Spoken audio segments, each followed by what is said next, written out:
As obras são necessárias para que nós sejamos salvos? No estudo de hoje, nós vamos entender o que a Bíblia ensina sobre esse tema. É agora no Escola Bíblica.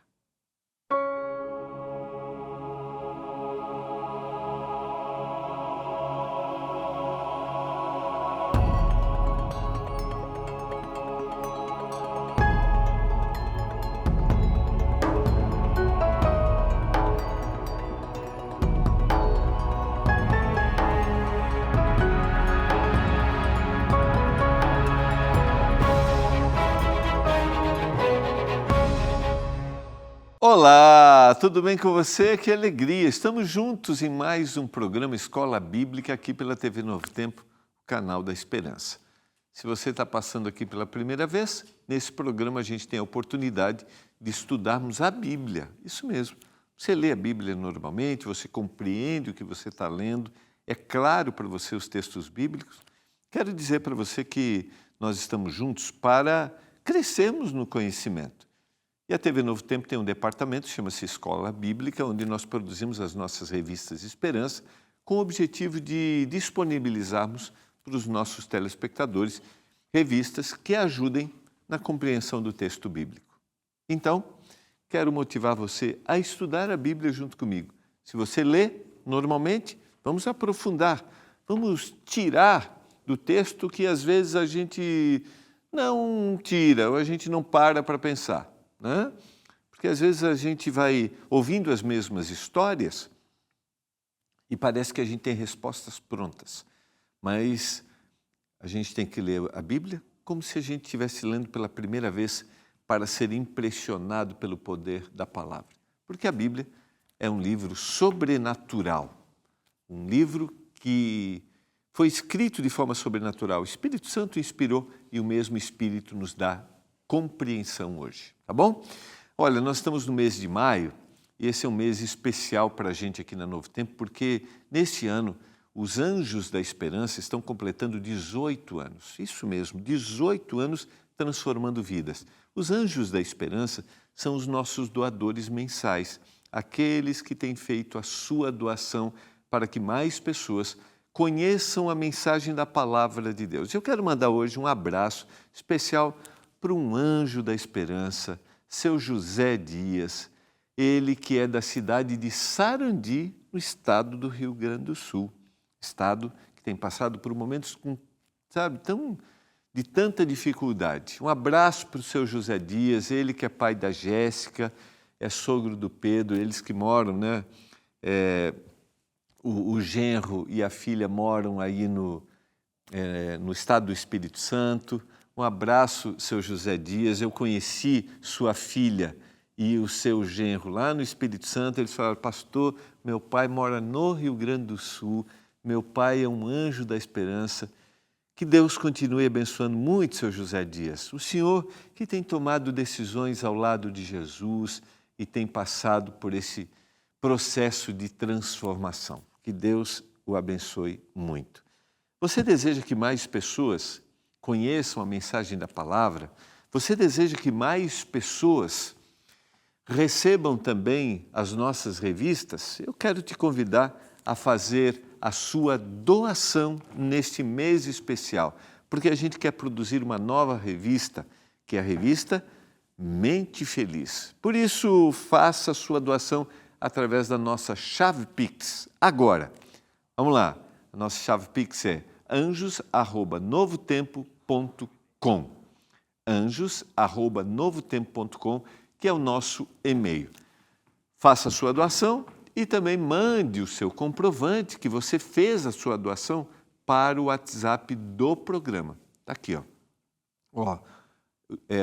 Desculpe, o WhatsApp do Anjos, é o que está aparecendo, não é o do programa, tá? Do Anjos. É o 12981766630. 12981766630. Então, doa pelo Pix, e-mail, anjos@novotempo.com e manda o comprovante, porque daí você vai receber o seu botão também. Comprovante para o WhatsApp do Anjos, 12981766630. Tá bom?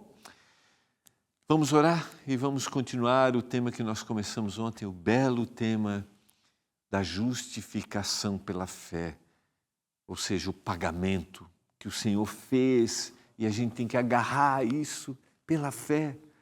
A fé que está relacionada à confiança, a quem Ele é, ao que Ele faz por mim. Essa justificação que foi de graça, essa graça que me perdoa, mas essa graça que também me mantém na caminhada. Porque isso não é definitivo, ou seja, uma vez recebida a salvação, recebida para sempre. A graça, por isso, me mantém. A gente vai estudar mais. Vamos orar? Vamos orar?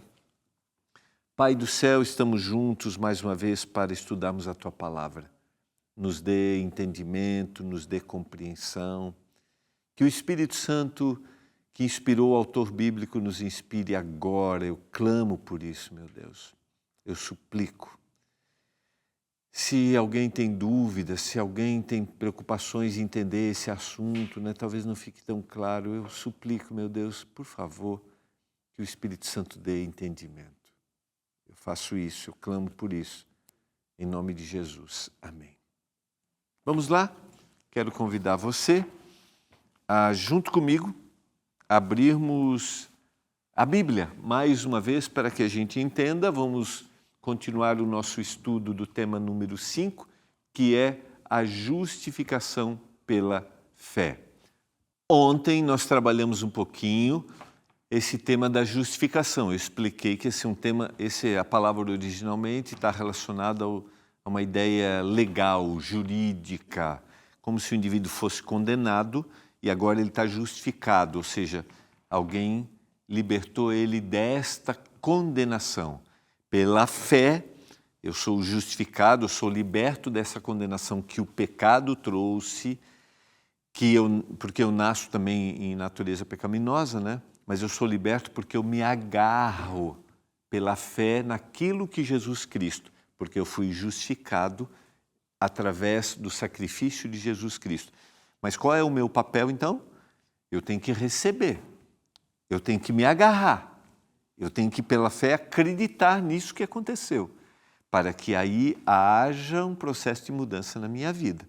O Espírito Santo já trabalhou no meu coração e agora o Espírito Santo mostra aquilo que Jesus Cristo fez e eu sou impressionado por aquilo que Jesus Cristo fez. E a gente tem inúmeras histórias bíblicas que mostram isso, que o Senhor impressiona através do sacrifício na cruz. Quando ele fosse levantado, ele declarou, ele atrairia as pessoas a ele. E a morte do Cordeirinho lá no Antigo Testamento que a gente estudou, no tema da redenção, apontava para esse Cristo. E aí eu pergunto para você, como você reage diante do tema morte de Jesus Cristo na cruz? Isso te impressiona? Isso toca seu coração? Isso faz você pensar, mesmo que talvez isso não seja tão familiar, tão próximo, mesmo que a gente viva numa cultura cristã, talvez isso não te impressione tanto porque você não tira tempo para meditar sobre isso, para ler sobre isso. Eu quero te incentivar, a gente faz o programa aqui, às vezes vai passando o tema rápido, tá? Então, fica a minha motivação para você pedir a sua revista Eu Creio, estudar, aqui você vai ter textos, você vai ter indicações bíblicas para você aprofundar. Então peça agora, a nossa equipe está pronta para te atender. 0 operadora 12 21 27 31 21. Aprofunde o conhecimento neste tema daquilo que Jesus Cristo fez, tá? Isso não pode ser uma coisa também que a gente vá se acostumando. Eu tenho que ser impressionado, tenho que ser constrangido por esse amor demonstrado pelo Senhor Jesus. Romanos capítulo 5, verso 8, para a gente introduzir uma história que nós vamos ler hoje, que está em São João capítulo 8, mas Deus prova o seu próprio amor para conosco pelo fato de ter Cristo morrido por nós, sendo nós ainda pecadores. Não há maior demonstração de amor nesse mundo do que aquela feita pelo Senhor Jesus Cristo na cruz do Calvário. Ele prova esse amor, ele demonstra esse amor quando ele morre na cruz do Calvário. Então, eu queria que você meditasse nisso. Verso 9, logo, muito mais agora, sendo justificados pelo seu sangue, seremos por ele salvos da ira. Fomos justificados, ou seja, a culpa, foi tirada a culpa, tirada a minha condenação pelo sangue de Jesus Cristo. Ninguém que aceita, que entende, que procura conhecer o que Jesus Cristo fez na cruz do Calvário, deveria viver sobre o peso da culpa de erros cometidos. E aqui é interessante, porque eu tenho que ter percepção de que eu sou um pecador. E hoje a gente tem, assim, uma tendência a eliminarmos esse tema do pecado, até porque alguns fazem com que esse tema seja mal interpretado, colocando a culpa e achando que o ser humano precisa, pelos seus atos, se libertar dessa culpa e fazer coisas para ser liberto dessa culpa. Você sabe que o cristianismo, de alguma forma, até eu acho que a palavra de alguma forma nem cabe aqui, né? Mas o cristianismo é a maneira, o cristianismo é a revelação dentro de todas as religiões que não há mérito no ser humano para ser liberto das suas culpas. Não há mérito. Eu tenho que ir ao Senhor Jesus, tenho que aceitar o que Ele fez. E aí eu sou liberto da culpa. Mas essa falta de compreensão nos leva, primeiro, a não acreditarmos no tema do pecado. Porque alguns fizeram assim, eu sou pecador, então vou ter que fazer as coisas para ser liberto do pecado. Só que eu nunca vou conseguir, porque a natureza continua sendo má. Você sabe que nos primórdios do cristianismo, muitos monges se retiravam da convivência do cotidiano e tinham uma vida totalmente distante, eram como eremitas, achando que aquela vida faria com que eles fossem libertos da culpa que eles carregavam. Mas quando eles chegavam no final da vida, o peso mental dessa culpa continuava ali, porque eles achavam que tinham que fazer para conquistar. E o que eu quero dizer para você é, Jesus fez para te libertar da culpa. E o cristianismo é, entre todas as religiões, a forma de dizer assim, no mérito não está no homem, o mérito está no Deus que se fez homem para libertar. Por isso que é tão difícil para as pessoas que estão envoltas a religiões mais ligadas a eu aplacar a ira de um Deus ou eliminar minha culpa, minha angústia através dos meus atos, que isso se torna incansável, assim. Nunca consegue, é interminável. E aqui o Senhor apresenta que eu sou liberto através daquilo que o Senhor fez. E eu quero ler com você a história que está em São João, capítulo 8, versos 1 a 11. Convido você a abrir a sua Bíblia. Quero lembrar aqui que a gente, no nosso processo de interpretação bíblica, né, eu já falei isso lá no começo, a gente vai ler uma história descrita nos Evangelhos, tá? O Evangelho é a boa notícia, que é Jesus Cristo. Então, Jesus vem para dar a verdadeira visão do que é viver como cristão, viver como Ele. A gente não tem a instituição do cristianismo aqui, né, como religião, mas Jesus dá esse olhar do que é o cristianismo, né? Isso vai acontecer depois na igreja primitiva, a instituição do cristianismo, né? Mas Jesus vem para dar esse olhar, tá? Olhar correto. Por quê? Porque os religiosos da época, eles mudaram esse olhar. Esse olhar se tornou meritório. Exatamente o que eu estava falando. Eu tenho que fazer para. Os 4 evangelhos, cada autor dos evangelhos dá uma perspectiva, dá um olhar para Jesus. João é diferente dos três. João apresenta mais o que Jesus falou do que aquilo que Jesus fez. Ele vai apresentar longos discursos. Eu não vou aprofundar isso aqui, mas ele tem um propósito, porque a igreja cristã, ele é o último discípulo vivo, ele sabe que vai morrer, ele teve as revelações do Apocalipse. Havia uma crença na época que João não morreria antes que Jesus voltasse, então ele vai apresentar Jesus como a palavra, então vocês precisam olhar para Jesus. Por isso ele tem os longos discursos, tá? As longas falas. E o contexto de São João capítulo 8, ele é antecedido, o capítulo 7, numa perseguição intensa dos líderes religiosos na época contra Jesus. Porque esse ensinamento de Jesus estava quebrando ideias que eles tinham, e eles se incomodaram com isso. Você lê, aqui eu só quero voltar, só para fazer a citação, está no capítulo 7, olha só. Vou ler rapidinho isso aqui, ó. Verso 45. Voltaram, pois, os guardas à presença dos principais sacerdotes e fariseus, os líderes religiosos. E estes perguntaram, por que não o trouxestes? Eles queriam prender Jesus. Responderam eles, jamais alguém falou como esse homem. Replicaram-lhes, pois, os fariseus, será que também vocês foram enganados? Dá para entender o diálogo aqui? Ó? Porventura creu nele alguém dentre as autoridades ou algum dos fariseus? Algum fariseu acreditou aí?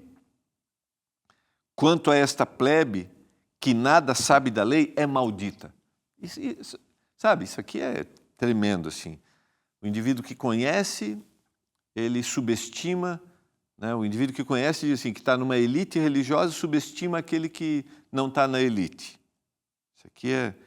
Aí o Nicodemos, que aparece lá no capítulo 3, que era um dos principais desses líderes, aparece o Nicodemos, que antes fora ter com Jesus, perguntou-lhe, acaso a nossa lei julga um homem sem primeiro ouvi-lo e saber que ele fez? Responderam eles, dar-se-á o caso que também tu és da Galileia? Examina e verás que da Galileia não se levanta profeta. E cada um foi para a sua casa. Então Nicodemos está passando por um processo de transformação, né? Nicodemos está sendo tocado pelo poder do Espírito, e ele vai se tornar um seguidor do Senhor Jesus. Mas esse é o contexto, tá? Só para você ter uma ideia. Mas eles não desistem de condenar o Senhor. Vamos ler os versos. Jesus, entretanto, foi para o Monte das Oliveiras. Sempre que o Senhor se retirava, ele ia estar em contato com o Pai. A vida do Senhor Jesus se dividia entre o monte da oração e o convívio da multidão.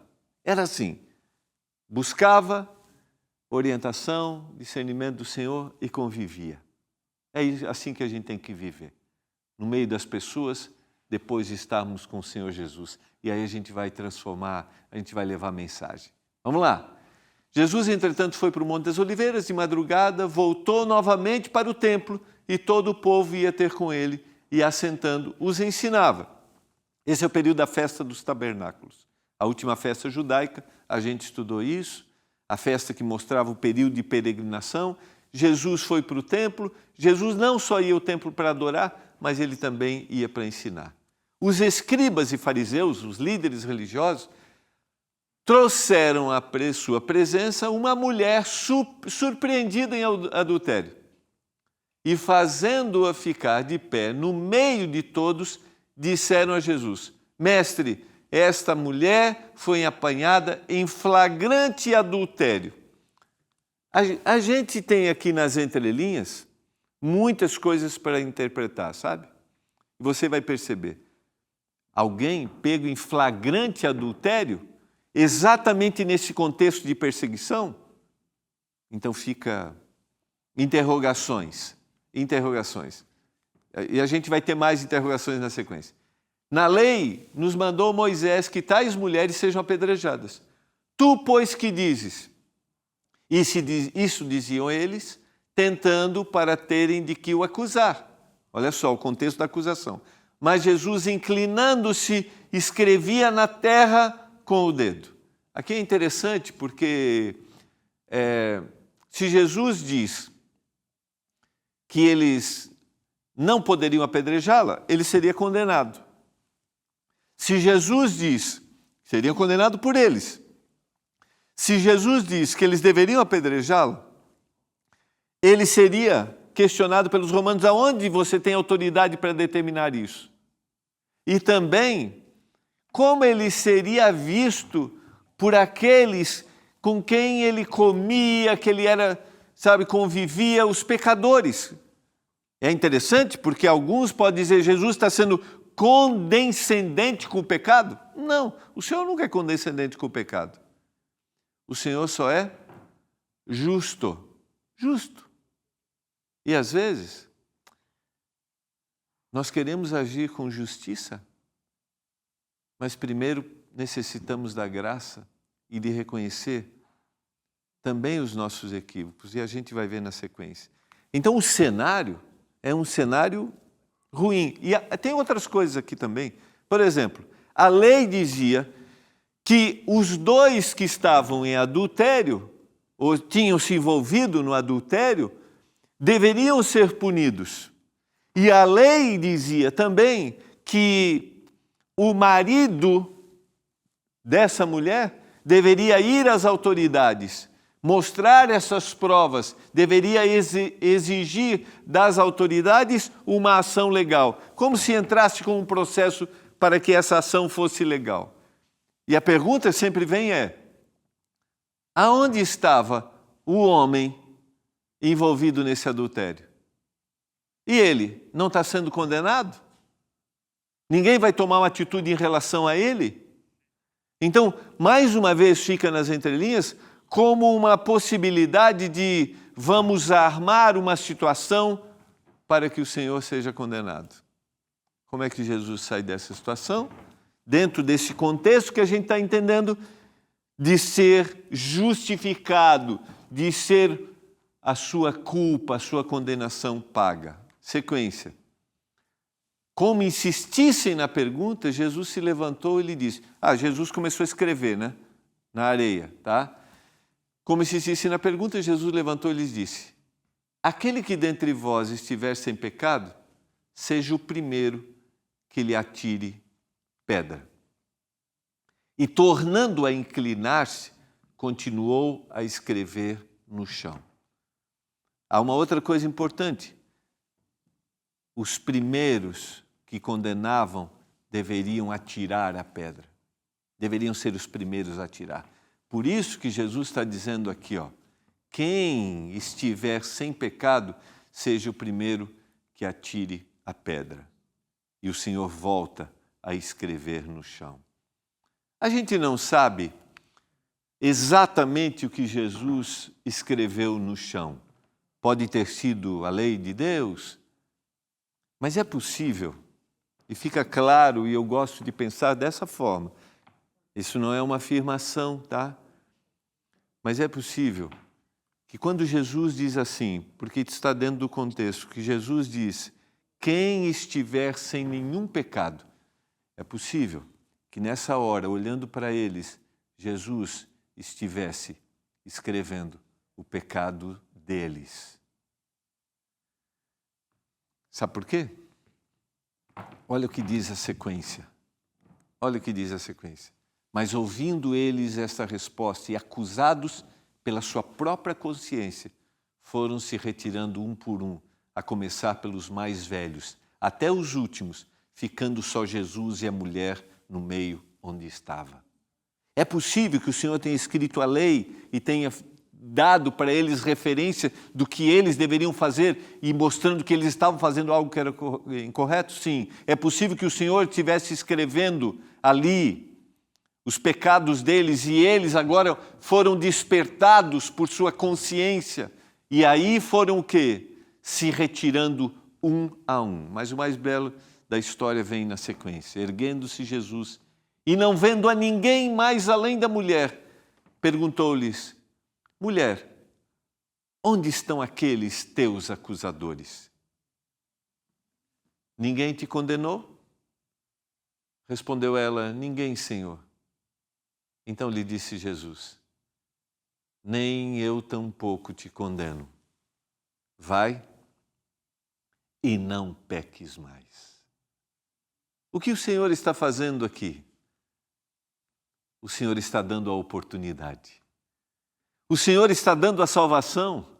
O Senhor está pagando a dívida, porquanto Deus enviou o seu Filho ao mundo, não para que julgasse o mundo, mas para que o mundo fosse salvo por ele. Porque se nós, quando inimigos, fomos reconciliados com Deus mediante a morte do seu Filho, muito mais, estando já reconciliados, seremos salvos pela sua vida. A palavra reconciliados aqui, originalmente ela dá a ideia de alguém que saiu da sua família e agora está de volta à sua família. Ela está de volta em casa. E não apenas isto, mas também nos gloriamos em Deus por meio do nosso Senhor Jesus Cristo, mediante o qual recebemos agora a reconciliação. Queridos, vai e não peques mais.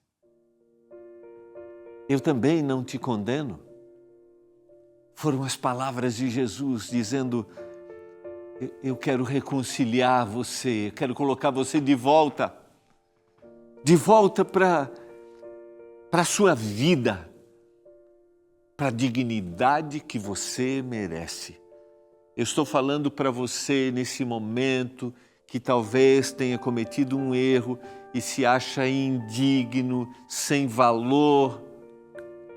Jesus olha para você e diz: eu também não te condeno. Vai, não peques mais, deixa isso de lado. Eu paguei a sua condenação através do meu sangue. Você quer aceitar o que o Senhor Jesus Cristo fez por você? Você quer se agarrar pela fé à justificação, a esse pagamento? Eu quero mais uma vez. Eu quero te motivar, querido, a entregar-se ao Senhor nesse momento, a se agarrar nessa linda mensagem e ser reconciliado. Eu quero te motivar, pede sua revista, vamos estudar juntos. Vamos nos deleitar, sabe? Vamos mergulhar nessa linda mensagem que a Bíblia tem. Liga para a gente agora, 0 operadora 12 21 27 31 21. E eu quero orar para que você tenha paz no coração. Eu quero orar para que nenhuma culpa te oprima e para que você em nenhum momento pense que pelo seu bom comportamento você vai ser liberto das coisas ruins. Mas lembre-se, o que você fará, a sua obediência, é porque você se agarrou naquilo que Jesus fez por você. Vamos orar? Pai do céu, obrigado pela mensagem da Tua palavra, obrigado pelo que o Senhor fez. Obrigado porque nenhuma condenação há quando nós estamos em Ti, por isso nos agarramos a Ti, ao que o Senhor fez por nós na cruz. Que cada um aceite esta mensagem nesse momento, eu clamo em nome de Jesus. Amém. Foi muito bom estarmos juntos. A gente se vê amanhã em mais uma Escola Bíblica.